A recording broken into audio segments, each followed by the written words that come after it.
Well, hello there. This is Mehmet Amma. Welcome to this video. Now, this video is all in a series. You'll find a lot of the videos with this same outfit are from a series. And this series is underpinned by a particular thing. And I want to use this video to address the underpinning of all the things we are discussing in this series. There are many intelligences, different types of intelligence. Most people are used to the intelligence quotient, IQ evaluation. Obviously, that allows cognitivists to identify what you are capable of, the extent to which you are cognitively active, and so on. Over time, people realize that it's not just your intelligence quotient which allows you to do things. There are some really intelligent people who are also very daft. Have you met some of them? Some really intelligent people. They can do a lot of mathematics, physics, whatever, but they are socially very awkward. They can't even string a simple conversation together with people as much as they know how to explain complex concepts to people. Yeah? As people, psychologists began to see these patterns, obviously they wanted to explain and understand these patterns. And after a while, this kind of intelligence turned up on the scene. And at the moment, in fact, if you ask people, they would say that that is a higher premium than your intelligence quotient, your EQ, emotional quotient, emotional intelligence. Mm-hmm. People who are emotionally intelligent understand emotions, and yes, human beings are full of emotions. Human emotions can cloud your judgment very easily. Most of the mistakes people make are because they get mixed in with their feelings. Well, if you get mixed in with your feelings, you are not exactly emotionally intelligent. There are people who are so manipulative, they are Machiavellian. Those people have very high emotional quotients. They know where your buttons are. They know exactly how to press your buttons. They know how to see you react, and then they turn around and say, wow, look at you. Oh my God, you are attacking me. Do you know those people? Yeah. It's not everybody who is emotionally intelligent that uses it in the right way. Today, I'm hoping to get you to understand it. I'm hoping to get you to realize the compensations you need to make in your own life so that you are able to make emotionally intelligent choices. In the last video, I gave you the 4 rules. Yeah. Don't defend. Don't engage. Don't explain. Don't personalize. You can't do any of those things if you are not emotionally intelligent. People who are not emotionally intelligent would need to defend. Oh, they must explain. Oh, they may even attack. Whoa. Yeah. There are so many people in society who are erratic. They don't have loyalties for anybody because they just have no control of their emotions. Anything little happens, they will be out here spitting their dummies. They will be here telling all, spitting, spilling all, because they don't have emotional intelligence. And those who have emotional intelligence, when the cookie crumbles, you will look at a situation and ask yourself, okay, I am hurt, but should I allow the hurt to direct my actions right now? Nah. I am upset with my husband. I want to murder him right now. Can I afford to murder him? Nah. I need to find another way of getting my grievances heard, known, without murdering him, because, murdering him is going to be problematic on many levels. Even if you don't want a husband, murdering him will send you to jail, which is a place most of us don't want to be. It is that ability to evaluate a scenario even when you are upset, even when you are hurt, that distinguishes those who are emotionally intelligent from the ones who are not. It is those who know how they can upset you and ruffle your feathers and destabilize your equilibrium. Those are emotionally intelligent. They know the one-liner they will plant which will send you into a rage. Do you know those people? One line. They drop one line and then they sit there and look innocent. And people will see you go off and attack them, and everybody said, oh, what did she do? And this person will themselves, oh, you see what I do. What did I do? What did I say? They know exactly what they said. It was a one-liner. One thing they know will hit you on your raw spot and will send you out of control so that you will start, and they do it to a lot of black women. When they finish and you react, they'll tell you you are an angry black woman. You are an aggressive black woman. But these people know exactly what to say to you, to press your buttons and solicit a reaction. If you are somebody who is emotionally intelligent, as I am becoming these days, when somebody says these things, you also look at it and you're like, what reaction is this person looking for from me? Nah, no thanks. I'm a Manson is very aggressive. I'm like, yeah, oh sure. I am so aggressive. And sometimes you do that and people are like, huh? Yeah. Oh, I'm aggressive. Me, I like to show you my claws. And people are like, what? And yet, when you are able to counter that, you surprise the person because most of them are not expecting that reaction. They also don't have a second reaction expected. And so then they go off in a rage, and that's my game. I love it. You want me in a rage, you will end in a rage. The things that I would do to drive you mental is what I also focus on. And no, just as you wanted to be cool, calm, collected as a cucumber whilst you riled me, it's exactly what I'll do to you. And I will turn around and play your game. What I do, hey, ho. Yeah. That is a class act in emotional intelligence. It is a thing of realizing that you have feelings, but also realizing that your emotions and your feelings are not logical. They are not logical. A lot of the time, they are not even self-serving. They will make you look stupid. You will get angry, you will go into a rage, and you will destroy things that you shouldn't destroy.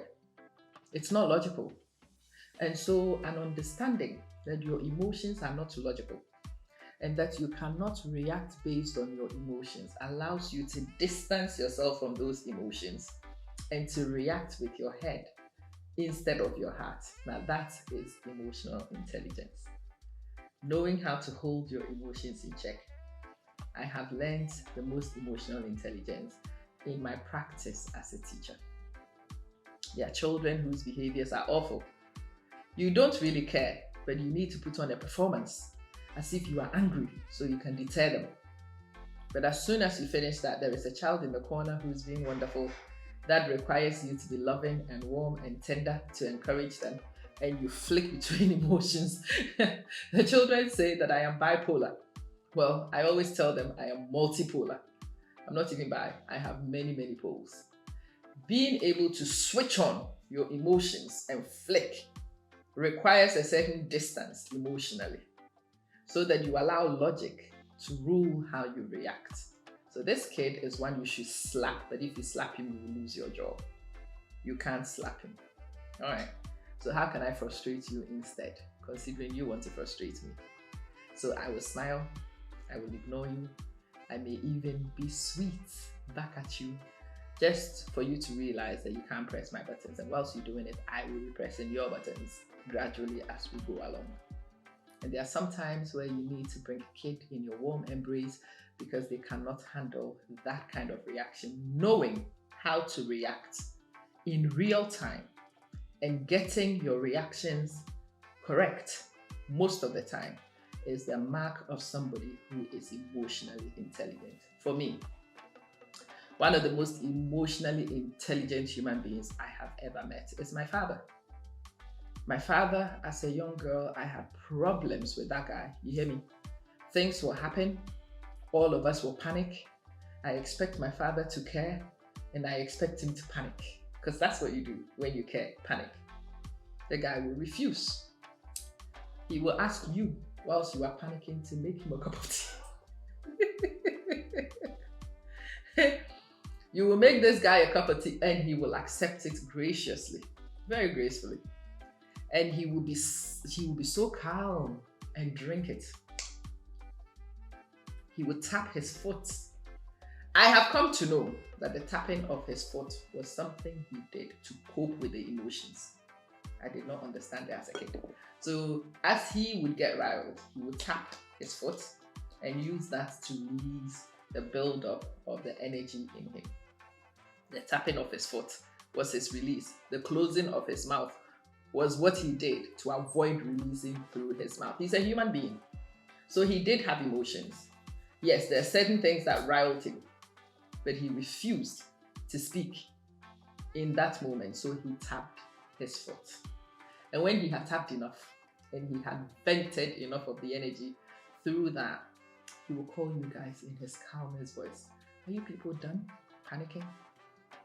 Or do you need a little bit more time? Then it used to infuriate me. How dare you not care? And then to take the mick out of us in the process. Rah, rah, rah, rah. Over time, I have come to know that is a mark of strength. You know, what I now learned to do is to smile when I'm pissed. When I am fuming, I smile. Those who know me know that that's not a real smile, but it's a smile. I look better when I smile. When I smile, I actually disarm you because you don't know if I'm actually finding it funny or I'm not. And in fact, the people who are not themselves emotionally intelligent will be sidelined by the smile and think that they have got me exactly where they want. If you want to take advantage of me, I will go along with you these days. Yeah, sure, sure. Yeah, yeah, yeah, yeah, yeah. We would want to, we should do this together. I'm like, yeah, yeah, yeah, yeah. We should. And when we come to it and you are trying to palm off your job to me, as has happened quite a few times, I will ask you, well, you give me the strategy and I will go execute on it. I have no problems doing it. Give me the strategy. I will execute it for you. Sure, I don't have any problems. No, but I'm not sure. Yeah, you tell me. And I'll be laughing inside. A lot of them do know now that I do laugh inside. It gets me through moments because, the younger me would have lost my rack. I have dealt with a lot of people who are like, you should speak up for yourself. Like, I do know how to speak up for myself. But sometimes I speak up for myself by just waiting to hit you. I speak up for myself. I self advocate. No, I don't let people take undue advantage of me. No, but I don't scream and shout to get me what I am due anymore. That is a mark of intelligence. You don't need to be loud to get attention. Mark of emotional intelligence. Now, you don't need to be agitated to let people know that you are serious about stuff. Mark of emotional intelligence. EQ is something I think most people need to work on. If you are able to become emotionally intelligent, can I say that you will be described as fake? You will be described as two-faced. You will be described as unreal. It doesn't matter what names you are called. As long as you are able to take the pressure, to soak the pressure, and to hold yourself from reacting in response to the pressure, and taking your time to duly consider your ultimate aims before you act, then you are in control. A person who is emotionally intelligent is actually in control. They learn how to manipulate the elements and align the elements in their favor. They laugh when they want to murder you because that's how much in control they are. They eat with you when they know you are ready to poison them because they want to disarm you. Yeah. There is a famous story of somebody who had been poisoned. He saw the food poisoned and he sat at the table and invited the person who poisoned to eat. Sat at the table and chat to the person, put his hand in and pretended to eat. And this person had no alternative than to eat the food that they had poisoned. And when the person had filled their belly and the poison was taking effect, the person they were trying to kill says, this was meant for me, right? Today, you shall die alone, and I shall bury your corpse, you idiot. Sometimes that's what it takes. You do know there is poison, but you do want to hold your nerve. You do want people to take their time and tie the rope around their own necks. You do. No, you don't want to be the one who kills them. Otherwise, you're a murderer. No. You will have to be patient enough. You have to be in control enough to let people tie the rope around their own necks. To let people fall in the traps that they laid for you. If you are not able to do that, then you have work to do in terms of emotional intelligence. This is my father's trademark. Anytime things happen, you will see this expression on his face. He will look at everything and it was entertaining to him. And he used to infuriate me. What is so funny? What's wrong with this guy? Somebody's attacking you. You should defend. Well, now I know he never defended himself. Never. Never explained himself. Never. He never engaged unless he wanted to. Because he never really took anything personally, whether it was from his children, it was from his spouse, it was from whatever. He lost it all, gained it all, lost it all quite a few times. And so he had come to know that in life, things happen. When you win, you do so graciously, he used to say. And when you lose, you use the same grace to accept your lot. If you are able to accept it graciously when you win, you should be able to accept it graciously when you lose. And in fact, if you are emotionally intelligent, you should look at your losses. Look and see if there is an advantage, because there often is. Is there something in your loss that can be leveraged to turn it into a gain? And only those who are emotionally intelligent and capable of emotional distance will be able to do that in the heat of the moment. That is emotional intelligence 101, of course. I'm not saying this video addresses all aspects of it, but I wanted to do just the baseline to draw attention to what underpins all of it. The ability to do all these things is emotional quotient, and it's the place you want to start in your research to understand this, so you can modulate and undulate your behavior accordingly, so you can be a reactive and responsive person. It's one of the aims that I am beginning to achieve, and it feels wonderful to be able to do that. I do not attack. I respond. I watch, I wait, and then I react. I let people who deal with me call the shots. And based on how they call the shots, I dance to the tune. Because I take my time to listen to the tune before I dance, my dance is often in tune. No, I don't jump to the stage as soon as the beat comes up.